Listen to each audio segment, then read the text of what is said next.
Hello, hello, bonjour et bienvenue dans C'est la pause, le format court du podcast dans le rétro de ma PMA solo. Un format court et plus léger pour alterner un peu entre deux épisodes plus profonds. Un format où on discute comme si on venait de se rencontrer à la machine à café. Ici, pas de jingle, pas de script, juste toi, moi et 10 petites minutes maxi pour souffler un peu, rire et se dire qu'on n'est pas seul à vivre tout ça. Alors aujourd'hui, je vais déjà commencer par t'avertir que si ma voix te semble un peu différente de d'habitude, bah, c'est normal puisque je suis enrhumée depuis plusieurs jours. J'ai d'ailleurs, pour tout te dire, bien hésité avant d'enregistrer cet épisode de podcast parce que j'ai quand même beaucoup de mal à respirer depuis plusieurs jours, Chouquette m'ayant refilé son gros rhume. Mais je me suis dit que comme le mois de mai serait de toute façon ponctué d'absence de podcast en raison des longs ponts, eh bien, j'allais quand même te faire ce petit épisode en début de mois, puisqu'après, on ne se retrouvera qu'en fin de mois. Aujourd'hui, je vais aborder un sujet assez léger, mais qui a une très très grande importance, voire même une importance capitale dans la vie de ton enfant, puisqu'il s'agit du choix de son prénom. Alors c'est encore une fois Pauline qui fait partie du cercle test des mamans solo par choix qui m'a suggéré ce sujet. Et donc je la remercie pour cette nouvelle idée de sujet de podcast. Et si toi aussi tu as eu des idées de sujets que je pourrais traiter, n'hésite surtout pas à m'en faire part. Donc le choix du prénom. Alors c'est un sujet pour le coup où nous, on peut régner en maître. Clairement, on est seul à décider et ça, c'est un de nos meilleurs privilèges. Pour autant, le choix du prénom reste pour beaucoup soumis au jugement des autres. Et même si nous sommes les seuls à décider, eh bien, certaines d'entre nous appréhendent la réaction de leurs proches à l'annonce du prénom de leur enfant. Certaines également peuvent subir une grosse influence de leur entourage et être amenées à se remettre en question sur ce choix qui est pourtant le leur. Donc finalement, le choix du prénom, bah, ça reste un sujet dans notre maternité. Alors, en ce qui me concerne, par contre, ça n'a pas été un sujet. Moi, j'avais déjà les prénoms fille et garçon de mon enfant avant même de commencer mon parcours PMA solo. Et personne ne m'aurait fait changer d'avis. Moi, j'ai toujours été curieuse de connaître le prénom des enfants. Ce qui m'énerve le plus dans les films, c'est quand on voit que l'héroïne ou en tout cas quelqu'un a un enfant et que le film se termine et qu'on ne sait toujours pas le prénom. Ça m'énerve. J'adore savoir les prénoms et ce depuis toute petite. Donc clairement, le choix du prénom de mon enfant était crucial pour moi. Alors bien sûr, dans mes jeunes années, je pensais devoir partager cette décision de choix de prénom avec un compagnon. J'avais déjà des petites listes de mon côté dans ma tête, voilà, des prénoms que j'entendais et qui se rajoutaient au fur et à mesure. Par contre, en vieillissant et n'ayant toujours pas de père potentiel, j'ai commencé à plus, en éliminer, on va dire. Déjà, ne serait-ce que par l'effet mode, parce qu'il y a beaucoup de jolis prénoms qui me plaisaient, mais qui avaient un effet mode, avec lequel j'avais beaucoup de mal.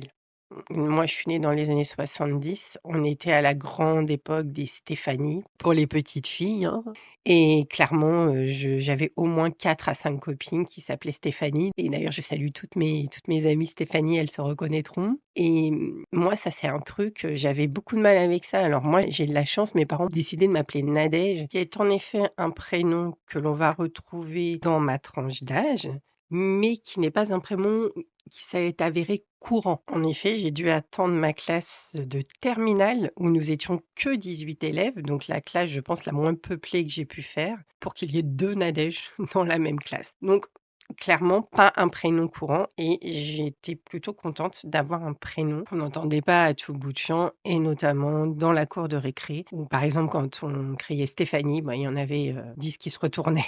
Donc voilà, il était important aussi pour moi de donner un prénom à mon enfant qui ne soit pas trop courant.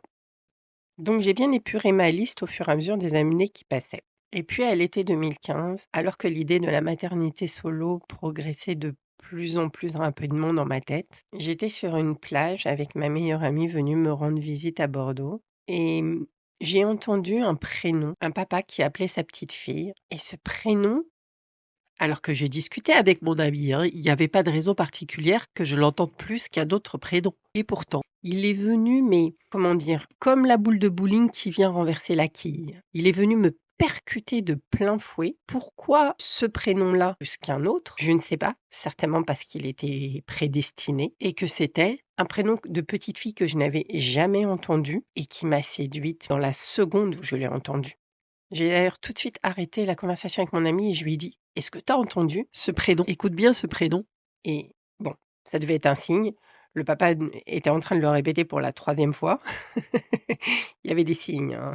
La petite fille était donc toujours pas revenue et elle l'a entendu et elle m'a dit: «Ah ouais, c'est super joli, je n'ai jamais entendu ce prénom». Donc tout comme moi et là, il y a eu un déclic dans ma tête et je me suis dit: «Mais si j'ai une petite fille, je l'appellerai comme ça». Ça a été mais tellement dingue, tellement fulgurant, tellement net, précis, ancré, qu'il y avait même pas de question à se poser. Si, je me suis quand même posé la question: «Est-ce qu'il irait avec mon nom de famille?»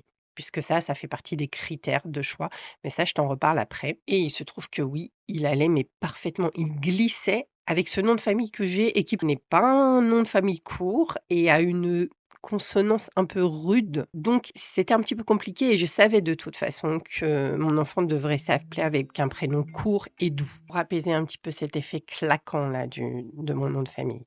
Alors tu vas me dire: «Mais tu vas bien nous le dévoiler, le prénom de ta fille aujourd'hui, tu l'appelles toujours Chouquette, mais là dans ton épisode de podcast, tu vas bien nous dire quand même comment elle s'appelle, étant donné que tu fais un épisode sur le prénom».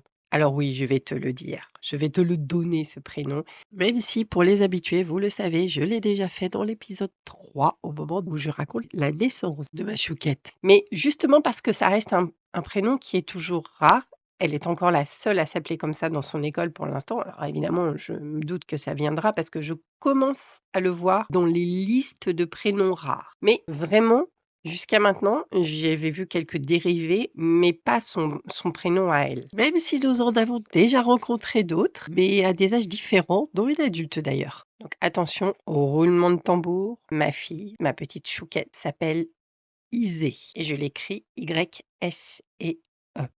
Et là encore, pas d'hésitation. Mon ami me dit: «Mais comment tu l'écrirais?»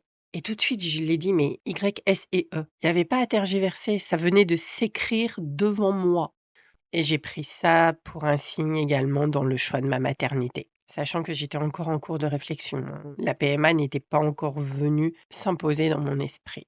Et bien sûr, en novembre 2016, quand j'ai appris lors de la deuxième échographie que c'était une petite fille que j'attendais, eh bien tout de suite, j'ai su qu'elle s'appellerait Isée. Maintenant, est-ce que j'ai partagé le choix du prénom? Oui, mais uniquement à mes proches. C'est-à-dire que ma maman était au courant, bien entendu, mes sœurs, ma famille proche vraiment et mes amis très, très proches. Eux étaient au courant, en effet, du prénom que j'allais donner à ma fille. Pour le reste de mon entourage, mes collègues de travail et tout ça, non, ils l'ont su qu'à la naissance. Non pas que je craignais de recevoir des avis négatifs, hein, sur le prénom, hein, je m'en fichais complètement. Clairement, c'était décidé et personne ne m'aurait fait changer d'avis. Mais uniquement parce que justement, je voulais réserver la surprise. Et d'ailleurs, je n'ai eu que des avis positifs sur ce prénom que quasiment 98 des gens ne connaissaient pas. Et j'ai d'ailleurs dû me renseigner sur les origines de ce prénom parce qu'on me l'a demandé tout le temps. Et moi, réellement, comme c'était juste un prénom coup de cœur, j'avais pas pensé à me renseigner sur les origines et j'ai dû le faire pour pouvoir répondre aux questions qu'on me posait. Alors voilà, moi je t'ai raconté comment ça s'est passé pour moi. Maintenant, je vais te parler quand même des critères qui étaient très importants pour moi dans le choix du prénom. Le premier, tu l'auras compris évidemment, c'est qu'il fonctionne avec mon nom de famille. Je pense que c'est le principal pour pas que l'enfant ait à porter quelque chose de difficile à prononcer ou même à assumer. Et ensuite, j'avais un deuxième critère qui était: il faut que ce prénom fonctionne aussi bien sur un faire-part de naissance que dans une marge de cahier d'école et que sur un CV. Donc que ce prénom fonctionne tout au long de la vie de mon enfant.